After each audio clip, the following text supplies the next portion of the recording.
Markus Frind built a dating website to help him get a better job.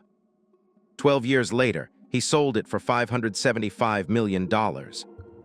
He had no investors, no co-founder, and no plan to build a company. Just a computer, a Vancouver apartment, and a simple free website called Plenty of Fish. But people kept joining. First thousands, then millions. This is how a Résumé project became one of the largest dating platforms in the world. Before Plenty of Fish, Markus Frind was not a famous entrepreneur. He was a programmer trying to improve his skills and become more valuable in the job market. He wanted practical experience with ASP.NET, a relatively new Microsoft web framework. Instead of only reading tutorials, he decided to build something real. He chose a dating website, not because he had a lifelong passion for the industry, not because he believed he had discovered the next billion-dollar market. He simply needed a project people could use. Online dating already existed, but many services charged users before they could do much. Markus took the opposite approach. Plenty of Fish would be free. Anyone could create a profile, browse other users, and send messages without paying. That decision gave the site a clear advantage. People could try it without making a financial commitment, and every new profile made the platform more useful. The website was not beautiful or sophisticated, but it worked, and that was enough to begin.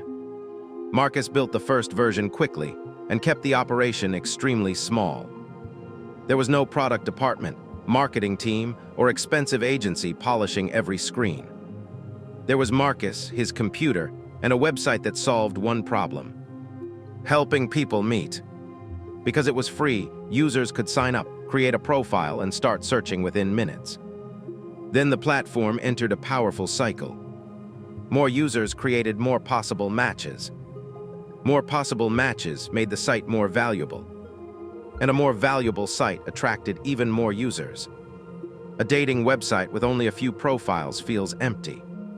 One with thousands feels active. One with millions can become part of everyday life.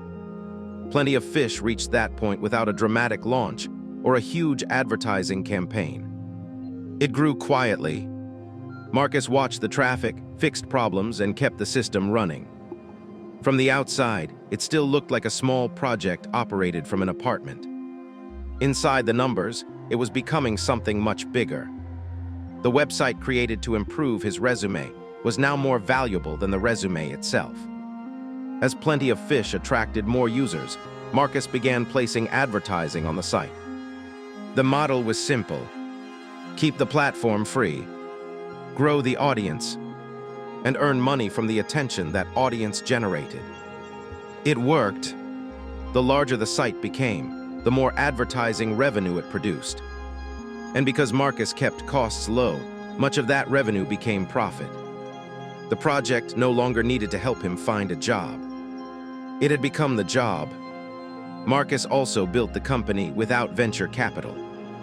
There were no investors demanding faster growth, no board controlling his decisions, and no expensive organization forcing him to chase funding. He owned the business and controlled its direction. That made Plenty of Fish different from the typical startup. It did not need to look impressive. It only needed to remain useful, profitable, and reliable. While other technology companies raised money, hired large teams, and spent heavily on marketing, Markus focused on efficiency. Plenty of Fish was not elegant, but it was growing, profitable, and difficult to ignore. As online dating became more competitive, Markus faced companies with larger teams, stronger brands, and much bigger budgets. They could redesign faster, buy advertising, and hire specialists. But Plenty of Fish already had something money could not instantly create: millions of active users. People were signing in, sending messages, and returning. The platform had become familiar, and familiarity is powerful in a market built on trust and participation. Because the company was profitable and independent, Markus did not need to impress investors. He could focus on keeping the platform useful. Still, success created new pressure. A dating website at massive scale brings technical problems: spam, fake profiles, safety concerns, and constant changes in user behavior. The internet was also moving from desktop websites toward smartphones. Plenty of Fish could not remain a one-person experiment forever. The team expanded, the product evolved, and the company became more professional. But its original advantages remained. It was free, it was familiar, and it was already enormous. By the 2010s, online dating was changing again. Mobile apps were replacing desktop websites. Tinder made swiping the new symbol of modern dating. The industry became faster, more visual, and more competitive. Plenty of Fish looked older than the new generation of apps, but it was far from irrelevant. It still had a massive audience, global recognition, years of user activity, and a powerful position in the dating market. That made it valuable to Match Group, the company behind several major dating brands. In 2015, Match Group agreed to buy Plenty of Fish for $575 million in cash. The contrast was extraordinary. A website created to practice coding had become a company worth more than $500 million. It started without venture capital, without a famous founder, and without a grand plan to transform an industry. Markus had built something people wanted, kept it running, and allowed small improvements to compound over time. The Résumé project had become the achievement that defined his career. The story of Plenty of Fish is not really about creating a dating website. It is about starting before an idea looks important. Markus did not begin with a billion-dollar vision. He began with a practical goal: prove he could build something real. The first version was simple. The design was imperfect. The idea was not glamorous, but it removed enough friction for people to try it. And it solved a deeply human problem: the desire to connect.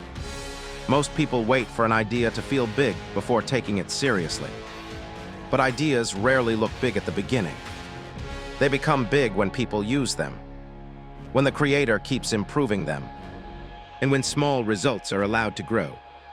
Markus built Plenty of Fish to help him get a job. Instead, he built something that made him never need one again.